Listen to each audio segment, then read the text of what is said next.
I'm Ashley Buxton, And I'm Luke Rainham. and we did our project on the government shutdown. And as you know, this was a recent effect, so we thought it was kind of current to talk about it, especially being ROTC cadets. And especially working through the staff at Kansas State ROTC because it affected them a little bit and it affected us as well as cadets. So these interviews are made to show you what it's like to work for the government as an employee at Army ROTC. Hi, my name is Cadet Buxton. We'll be doing our project on the government shutdown. This is Mr. Richard Joseph, and I will be asking him brief questions. Mr. Joe, how has the government shutdown affected you as a civilian government employee? It's affected me greatly because I lost my job in Tampa as a contractor, and then I came here to take a government civil service job. I took less money because I thought it was going to be more stable, and I have a baby on the way, and I was really depending on this to pull through for me. And then 2 months after I'm here, all of a sudden, now I'm on furlough and I'm not getting paid.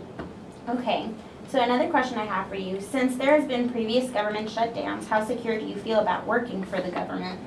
Again, I was kind of skeptical as to whether or not this was going to work for me. So it's a short-term thing for me, but I'm going to stick with it because I think that the government is always going to be here, and we always need order. So. Okay, and the final question I have for you is, what impact from the government shutdown do you see currently in your job and in ROTC as a whole? For me, since we did get our back pay in a relatively quick fashion, what I see affected me most was the cadets coming into the ROTC program, and they're losing their BAS, their stipends, their money and stuff like that was kind of delayed. Some of the room and board payments were delayed because of it, and I think it greatly affected them and could affect their credit report in the long term. Okay. Thank you so much, Mr. Joe, You're for your welcome. time. Hi, my name is Cadet Luke Rainham, and I'm here with the Professor of Military Science at Kansas State University, and I'm here to ask him a few questions on the government shutdown. All right, Colonel Dixon. Mm-hmm. How does the shutdown affect the ROTC in general? I can tell you how it affects K-State, Army ROTC. Very minimal. We had to postpone a few training events. We couldn't conduct them in October. We had to conduct them in November, our fall FTX. The cadet stipend, the pay was suspended during the time of the furlough, and we had to halt scholarship applications, and we couldn't contract any cadets until what we're doing right now. So there was some stuff delayed. Employees were furloughed. We had 4 that were furloughed because we just got Mr. Richard Joseph was hired on. He's new, and then Mr. Porter transitioned from a contractor to a GS-12 military civilian position, government civilian position. So they were affected a little bit, but they got back pay. We can contract now. Cadets are getting their stipend, and we conducted our fall FTX. So it was minimal here. Okay. Other programs across the country, University of Nebraska-Lincoln was more. They had to cancel their fall FTX. So there are 273 ROTC programs, senior ROTC programs. Each one of them probably felt it a little bit differently, depending on their situation, geographical location, so on and so forth. Wow.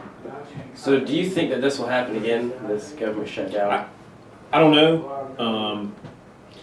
Trying to find compromise is hard. It's not easy. I know in today's 24-hour news cycle, instant gratification, people want a seamless, they want problems to get solved, but they want them to be solved right away, and that's not the way things work, especially when you're dealing with the government budget, which is as large as it is. It'll continue. It should continue. I mean, our system is meant to be friction laden. It's meant to, kind of battle it out. And I mean, these are hard choices they're having to make. So, from 1975 through '89, there were 17 government shutdowns.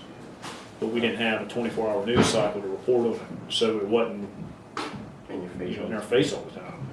So now everything is boom, instant. Mhm. Well, sir, you actually answered all the other questions that I was going to ask, but that is very good and answers out everything thoroughly about the government shutdown. Number 5, you got on here. Have some schools closed their ROTC programs due to the government shutdown? No, they have not. But due to budget issues, see, a lot of this has to do with the budget issues. And it's been snowballing for a long time.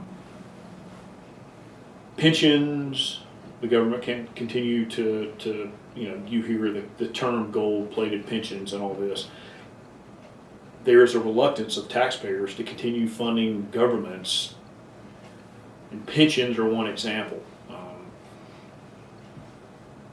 And they just don't want to keep providing that kind of stuff. So, and the deficits that are run up through various things, whether the wars in Iraq and Afghanistan, having to pay that bill now, I mean the reduction in the Army, you're seeing the force caps being reduced to levels we haven't seen since before the Korean War, Task Force Smith and early in the Korean War.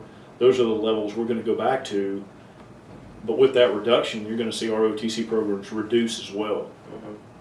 So, yeah, programs haven't closed due to the furlough, but programs will close due to the budget issues that are going on and the budget reduction. So, Alrighty. So that was everything up. Well, thank you very much, sir. good interview. And we're going out with a bang. Yeah, there you go.